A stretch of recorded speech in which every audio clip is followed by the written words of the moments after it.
हाँ भाई देखो। तो भाई मैंने आपको ये बताया था ना। अब ये जो मैंने ये क्वेश्चन लिख रखा था, इसमें क्या करना आपको देखो। तो मीडियन का इक्वेशन भी निकाल लोगे, क्योंकि मीडियन इस वर्टेक्स से और इसके मिड, जैसे इसका मिड पॉइंट ये डी है, मान लो डी इसका मिड पॉइंट। तो डी बी सी का मिड पॉइंट है, तो डी क्या हो जाएगा, मिड पॉइंट का फार्मूला लगा दोगे। ये कितना हो जाएगा, 3 - 2 बाई, देखो 3 - 1 यानी 2, यानी 1 हो जाएगा। ये 3/2। तो डी पॉइंट ये होगा, तो इस ए डी मीडियन तो क्या होगा, इन दो पॉइंटों से पास हो रहा है, नहीं हो रहा है, ए डी मीडियन। ठीक है, तो इसी तरह से मीडियंस का, ऐसे तीनों मीडियन का इक्वेशन निकाल लोगे आप। अब मैं आपको बता रहा था, तीनों ऐसे ही एल्टीट्यूड्स का इक्वेशन निकालना होगा। एल्टीट्यूड क्या होता है, जैसे ये ए इसके ऊपर एल्टीट्यूड है, ये ई एल्टीट्यूड, तो ये इस पे परपेंडिकुलर है, इस बीसी पे, ये इस पे परपेंडिकुलर है, तो ये एल्टीट्यूड होगा। मैंने अभी आपको बताया था भाई, ये क्वेश्चन आएगा आपको, एल्टीट्यूड के इक्वेशन निकालना, ध्यान मेथड समझ लेना अच्छे से। बिल्कुल आसान है, बिल्कुल इजी है, थोड़ा इसके सीक्वेंस अपने दिमाग में रखना। मैंने अभी आपको बताया, लाइन का इक्वेशन निकालने के लिए स्लोप और पॉइंट की जरूरत होती है, किसी न किसी सेंस में आपको स्लोप दे रखे हो। जैसे अब देखो, या हमें 2 पॉइंट लाइन पे पता लग जाए, तो ये ए डी एल्टीट्यूड का इक्वेशन निकाल, ए का ए एल्टीट्यूड का इक्वेशन निकालना आपको। तो ये जो ए है, इस बीसी पे परपेंडिकुलर है, तो जरा एक बात बताओ, स्लोप ऑफ बीसी क्या होगा, slope of BC, slope of BC क्या होगा भाई बच्चों, y2 - y1, 1 - 2/3 + 1, यानी -1/4। तो जो लाइन इस ए डी पे बीसी पे परपेंडिकुलर होगी, उसका स्लोप क्या होगा, इसका नेगेटिव रेसिप्रोकल, यानी वो 4 हो जाएगा इसका नेगेटिव। तो therefore slope of altitude A altitude का स्लोप कितना हो जाएगा, 4। और भाई इसका स्लोप तो 4 हो गया, और इस ए पॉइंट से वो पास हो ही रहा है, आपको पता है। ठीक है, इस ए पॉइंट से वो पास हो रहा है, जब ए पॉइंट से वो पास हो रहा है, तो इसका क्या हो जाएगा स्लोप, स्लोप इसका 4 होगा, ए पॉइंट से पास हो रहा है। तो देयरफॉर इक्वेशन ऑफ एल्टीट्यूड ए का इक्वेशन क्या हो जाएगा बच्चों, इज गिवन बाई y - 4, 2,4 से पास हो रहा है ना ए से, y - 4 डिवाइडेड बाई, ईशा बोलो भाई, ईशा, हाँ बोलो। बीसी का स्लोप क्या होगा, ये दो पॉइंटों से पास हो रहा है ना बीसी, तो y2 - 1, y1 y2 या 1 - 2 by x2 - x1, 3 minus minus ये +4 हो जाएगा, -1/4 होगा। और जो लाइन बीसी पे परपेंडिकुलर होगी, उसका स्लोप क्या होगा, इसका नेगेटिव रेसिप्रोकल होगा, क्योंकि एल्टीट्यूड तो परपेंडिकुलर होता है ना बीसी के ऊपर। हाँ भी होता है ना। तो ये -1/4 इस बीसी का स्लोप है, तो एल्टीट्यूड का स्लोप कितना हो जाएगा, 4। तो और एल्टीट्यूड ए ही किससे पास हो रहा है, इस पॉइंट से पास हो रहा है। तो ये मैंने एक ही क्वेश्चन में सारी चीजें बता देता हूँ मैं आपको। ये तो ये 4 × में ये क्या हो जाएगा भाई, x - 2, ये हो जाएगा। तो इस एल्टीट्यूड का इक्वेशन ये होगा भाई बच्चों, ए एल्टीट्यूड। ठीक है, ए का इक्वेशन हो जाएगा ये, ए एल्टीट्यूड आ गया आपके पास।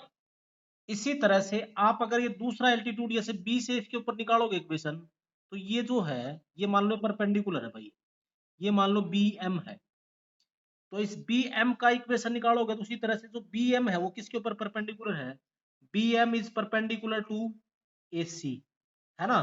तो ए सी के ऊपर दो पॉइंट दे रखे हैं, तो स्लोप ऑफ ए सी कितना होगा, स्लोप ऑफ ए सी क्या होगा, 1 - 4 इज इक्वल टू, इज, ये है ना, इन दो पॉइंटों से 4 - 1 डिवाइडेड बाई 2 - 3, तो ये कितना हो जाएगा भाई, -3 आ जाएगा। ये समझ के बाद ये कैलकुलेशन होगी। तो there for slope of B M कितना होगा,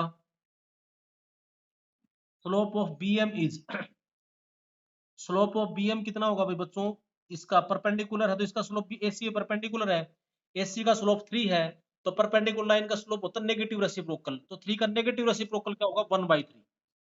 आगे माइनस का साइन आएगा और उसका रेसिप्रोकल, तो bm का स्लोप 1/3 होगा। तो इक्वेशन ऑफ bm क्या हो जाएगा फिर, इज बी एम किससे पास हो रहा है, बी पॉइंट से तो पास हो रहा है, स्लोप चाहिए, पॉइंट चाहिए, स्लोप आपको पता ही है रहा। तो y minus two is equal to M 1/3 into में x प्लस 1, ये हो जाएगा, ये बी एम का स्लोप होगा ना, बी एम का इक्वेशन होगा।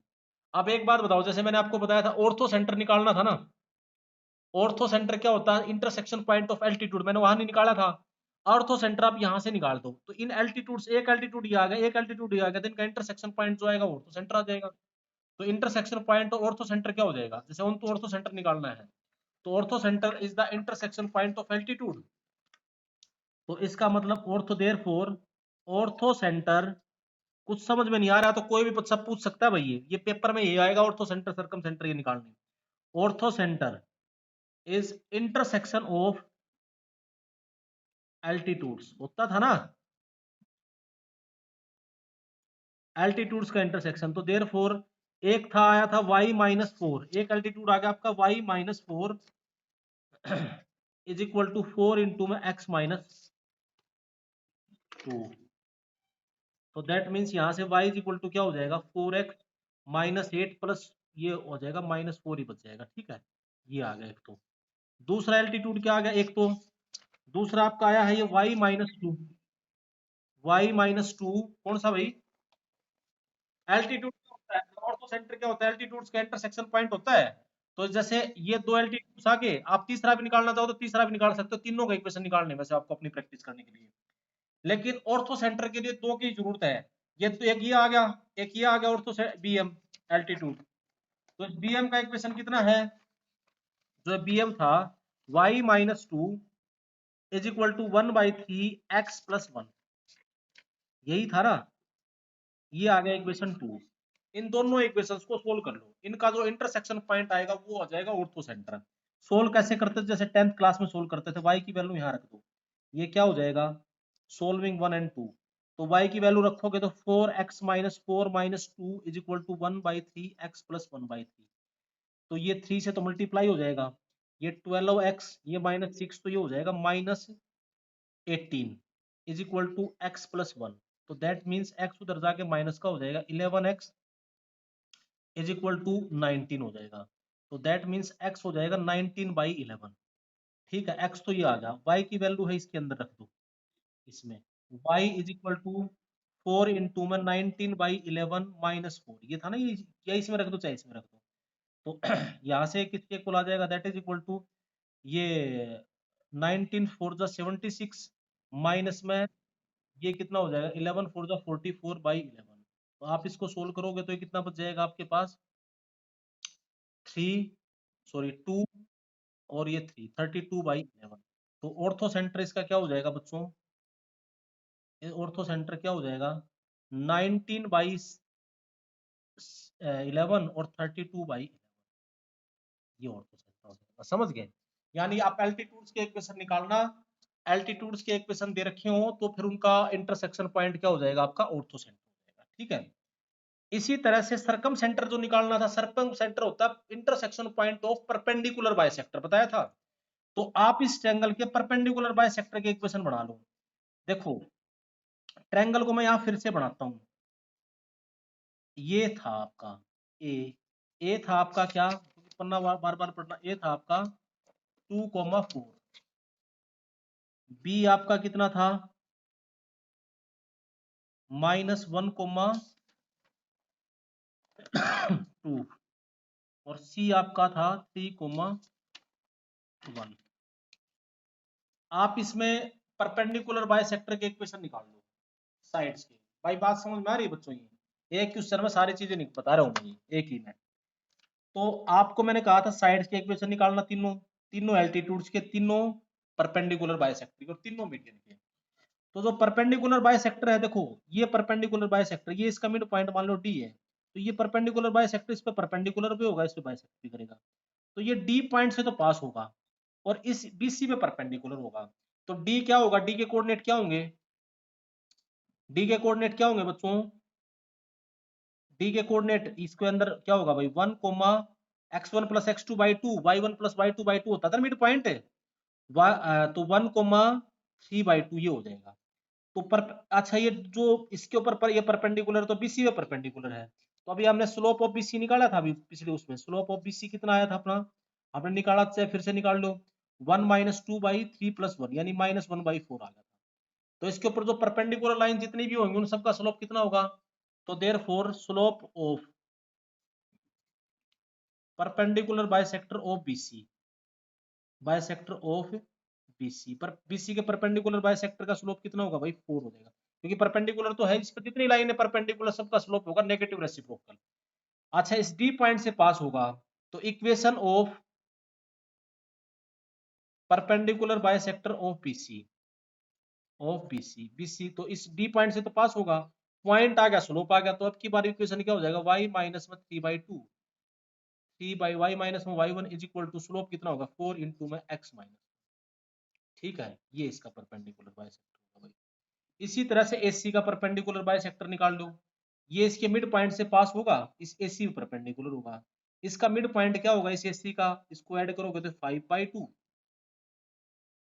कोमा 5/2, ये 5/2 कोमा 5/2, x2 माइनस x1, 3+2/2, 4+1/2, ठीक है। स्लोप इसका भी नेगेटिव रेसिप्रोकल होगा, तो स्लोप जो एसी का स्लोप अभी निकाला था आपने, ये निकाल रखा था एसी का स्लोप, एसी का स्लोप कितना आया था आपका, एसी का स्लोप आया था -3, तो इसके ऊपर जो परपेंडिकुलर होगा उसका स्लोप होगा negative reciprocal. Slope of AC कितना था, समझ में आ रही है बात भाई, स्लोप ऑफ एसी वो था आपका -1/3, तो slope of perpendicular bisector of AC वो किसके इक्वल होगा, नेगेटिव रेसिप्रोकल हो जाएगा 3, ठीक है। तो इक्वेशन ऑफ परपेंडिकुलर बाइसेक्टर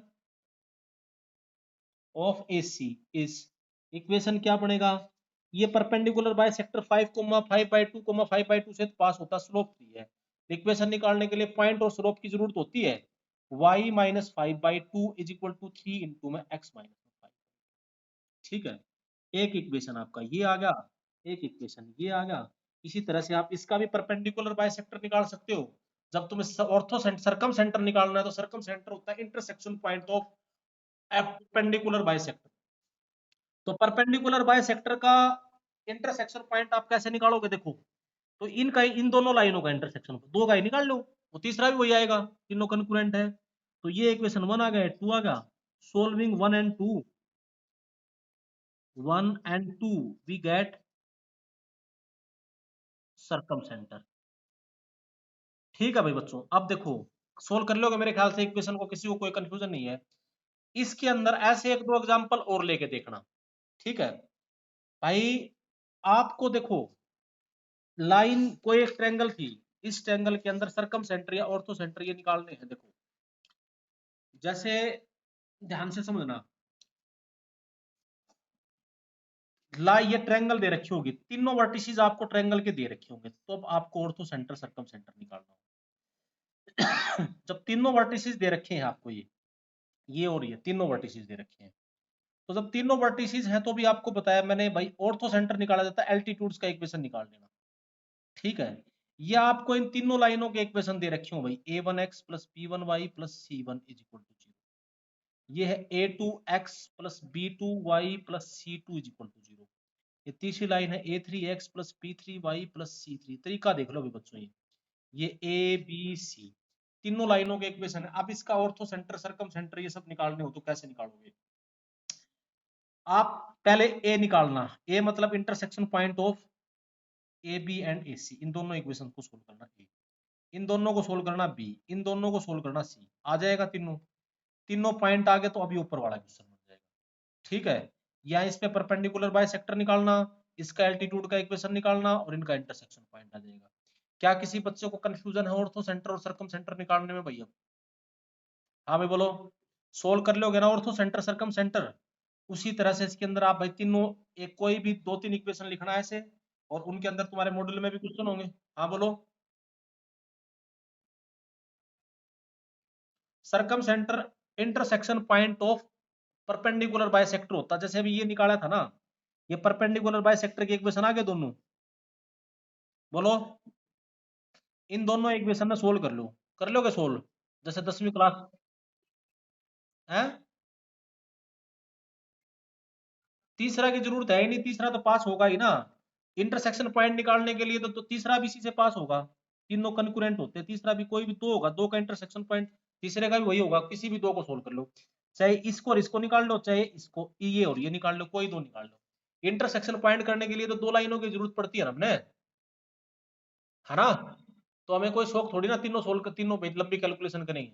हमें पता है कंकरेंट होते हैं तीनों के तीनों, आपने 10th क्लास में पढ़ रखा है। मीडियन कंकरेंट है, एल्टीट्यूड्स कंकरेंट है, और परपेंडिकुलर बाइसेक्टर कंकरेंट है, तीनों एक फिक्स पॉइंट से पास होते हैं, वो पॉइंट ही निकालना होता है। तो पॉइंट कैसे निकल जाएगा आपका, समझ गए बात। ये तो कोई भी दो लोगे तो उससे पॉइंट निकलाएगा। क्लियर होगी बात ये। तो इस तरह से हम इसके अंदर सोल्व करेंगे भाई, ऑर्थो सेंटर और सरकम सेंटर। तो आपको या तो ये दे रखे,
हाँ भाई देखो बच्चों, निकल गया भैया, आ गया समझ में सबको ये।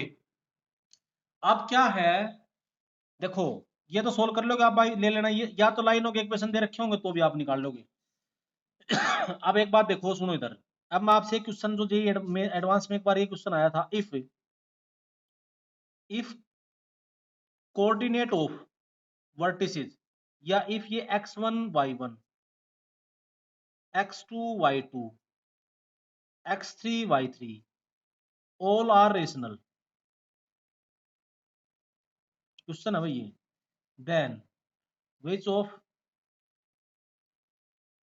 या इसको ऐसे लिखो, इस क्वेश्चन को वैसे लिखो, if vertices of a triangle are rational, then vertices of a triangle are rational का मतलब ये होता है जो उसके कोऑर्डिनेट्स है ना वो सारे रेशनल है, जैसे x1 x2 y1 y2 x, तो then which of following must be rational, तो इनमें से कौन कौन से रेशनल होंगे भाई। ए ऑप्शन लिखा भाई सेंट्रोइड, बी ऑप्शन लिखा ऑर्थो सेंटर, सी ऑप्शन लिखा इन सेंटर, और डी ऑप्शन लिखा सरकम सेंटर।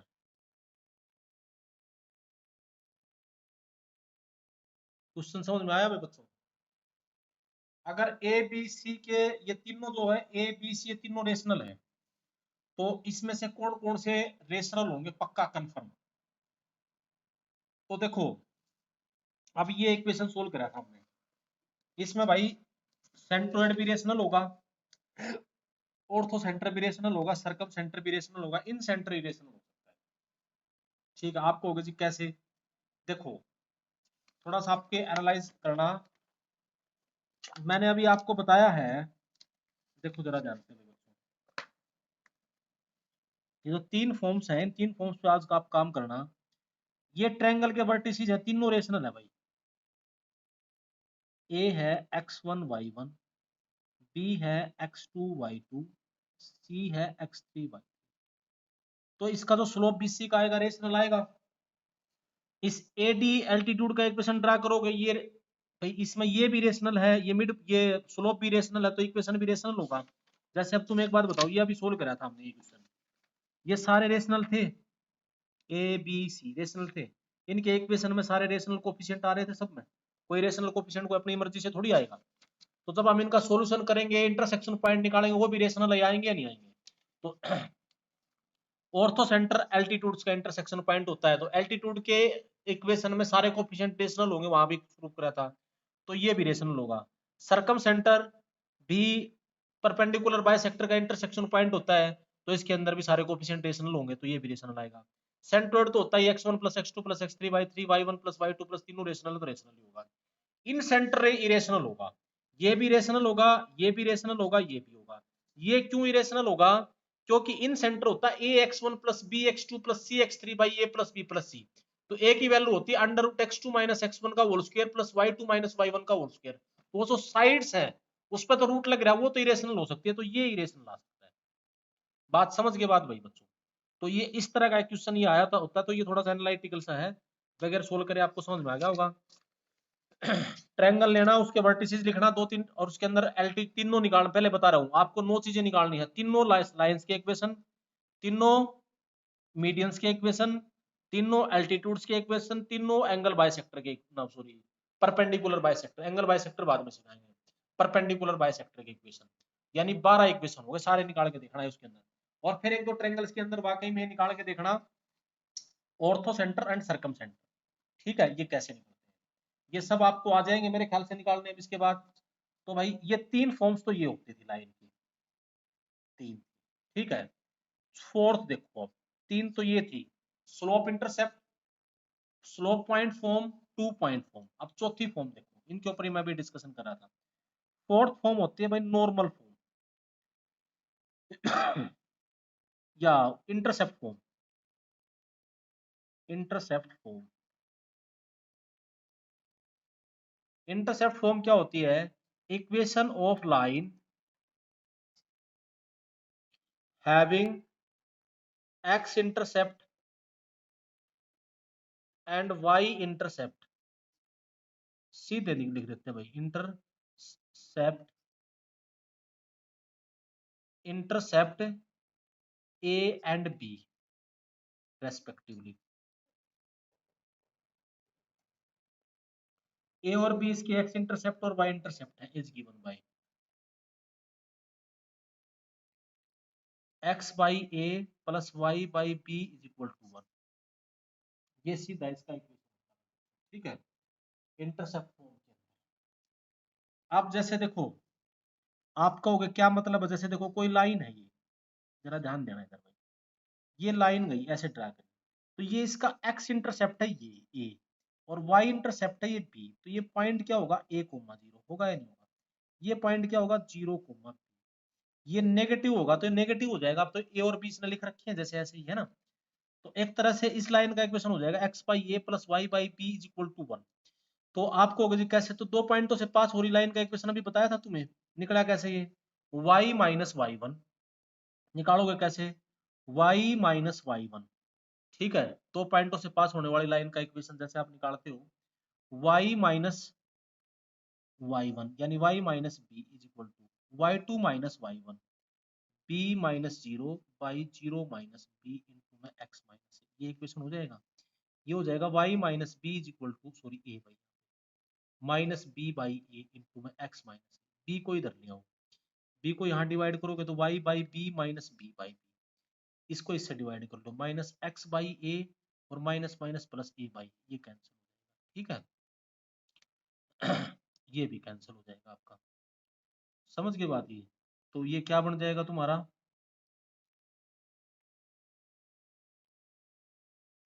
हाँ भाई ये थोड़ा सा गलत लिख दिया बच्चों, b माइनस ये जीरो आएगा बच्चों, जीरो जीरो है ना यहाँ पे, ये पॉइंट ये लिया तो जीरो आएगा, जीरो है भाई, तो जीरो बाई ये तो जीरो ही हो जाएगा, तो जीरो ही ये बना जाएगा, ये इधर जाके ऐड हो जाएगा, x by A plus Y by B equal to 1।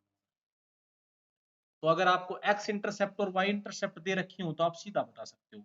मैं आपसे कहूं जैसे x enter find the equation of line, जब इंटरसेप्ट दे रखी हो भाई, line having intercept 3 and 4 is given by, सीधा equation x by 3 plus y by 4 is equal to 1। अच्छा भाई बच्चों देखो, इंटरसेप्ट कभी भी दे रखी हो तो आप ये इक्वेशन मानना, ये इसका एक्स इंटरसेप्ट है, ये इसका वाई इंटरसेप्ट है। इंटरसेप्ट में मानना है तो ये सपोज करना आपको इक्वेशन। और जो जर्नल इक्वेशन था a x plus b y plus c is equal to zero, इसको अगर इंटरसेप्ट फॉर्म में कन्वर्ट करना चाहो तो कैसे करोगे?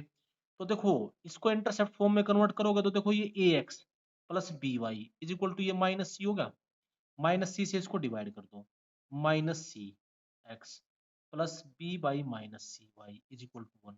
तो फिर इसको फर्दर लिख सकते हो x by minus C by a, ऐसे लिख सकते हो, plus Y by minus C by B is equal to one. तो ये होगा तुम्हारा एक्स इंटरसेप्ट, ये होगा तुम्हारा वाई इंटरसेप्ट। तो जो जर्नल इक्वेशन था a x plus b y plus c is equal to zero, इसका एक्स इंटरसेप्ट कितना हुआ बच्चों? Intercept minus C by b, c by a sorry, minus C by ए, और Y intercept minus C by b. कभी भी चाहिए ऐसे ना लिखो तो भी आप बता देना, एक्स इंटरसेप्ट कभी भी निकालना हो तो यहाँ वाई को जीरो रख देना, तो ये जो वैल्यू आ जाएगी वो एक्स इंटरसेप्ट, वाई जीरो रखोगे तो एक्स की वैल्यू क्या हो जाएगी? Minus C by. और वाई इंटरसेप्ट निकालना है तो इसको आप क्या है, एक्स को जीरो रख देना। जैसे ये इक्वेशन था, ये इक्वेशन लिख दिया, 4x minus 5y plus 4 is equal to zero. इसका जो एक्स इंटरसेप्ट निकालना है तो चाहे तो उस फॉर्म में लिख लियो भाई बच्चों, चाहे एक्स इंटरसेप्ट निकालना है तो यह वाई को जीरो रख लेना, वाई को जीरो रखोगे तो 4x plus 4 is equal to zero, तो वो आ जाएगा माइनस वन। और वाई इंटरसेप्ट एक्स को जीरो रख लेना, ये आ जाएगा 4/5। इसकी इंटरसेप्ट फॉर्म हो जाएगी X by minus one plus Y by 4/5 is equal to. ठीक है। एक इस पर कोई क्वेश्चन ऐसे आ जाते हैं, जैसे आपसे कहे find the equation of line passing through the point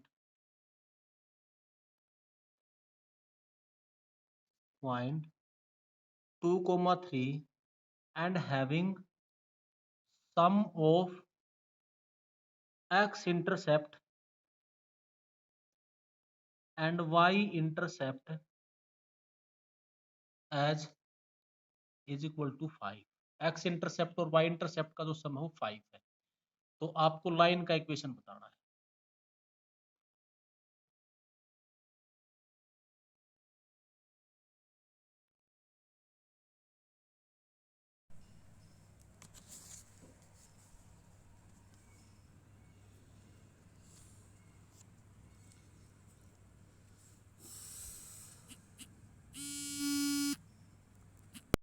हाँ भाई राजा, क्लास ले लो फिर करूँ बात दोस्त। हाँ भाई, चल दोस्त, ठीक है। एक बार क्लास लेकर फिर करूँ भाई फोन है।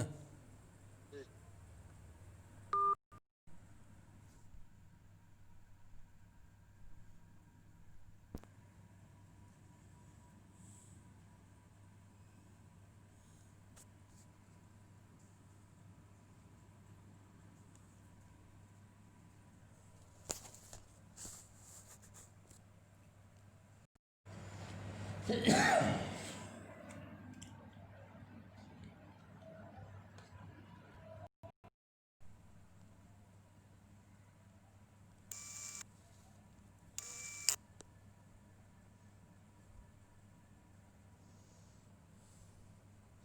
हाँ भाई देखो बच्चों, ये जो मैंने क्वेश्चन लिखा था उसका एक्स इंटरसेप्ट और वाई इंटरसेप्ट का सम 5 दे रखा है और इस पॉइंट से पास हो रहा है, तो पता कैसे निकालोगे इसका इक्वेशन?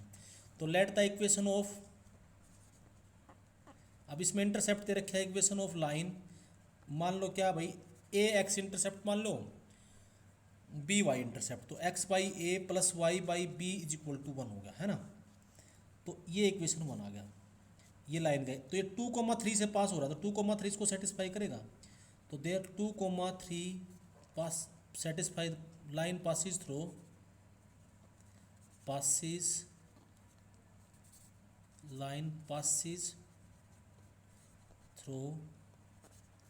2, 3। तो देयर फॉर 2, 3 इसको सेटिस्फाई करेगा, तो यहाँ रखोगे 2/a plus 3/b is equal to 1। ठीक है, इक्वेशन वन आ गया। एक इनका सम दे रखा 5, यानी a plus B is equal to हो गया भाई 5, ये हो गया 2। इन दोनों को सोल्व कर लो, सोल्व कर लोगे दोनों को, solving 1 and 2 you will get a and b, a b मिल जाएगा आपको। ए बी मिल गया तो लाइन का इक्वेशन आ जाएगा। समझ गया आप बात भाई? तो इसको इस तरह से सिंप्लीफाई करना है आपको, ठीक है। तो भाई आज आप ऐसा करियो बच्चों, ये 4 फॉर्म ही पढ़ लेना, 2 फॉर्म्स और हैं वो आपको मैं कल की क्लास में पढ़ाऊंगा, ठीक है। ये इंटरसेप्ट फॉर्म पर तक ही कर लेना, ऑर्थो सेंटर, सर्कम सेंटर ये सब निकाल कर सीख लेना, ठीक है। तो आज की क्लास ये ही, इतनी ही, ओके। अब मैं इसको, हाँ इसका वीडियो सेंड कर देंगे बेटा अपलोड होते ही, ठीक है। ओके भाई।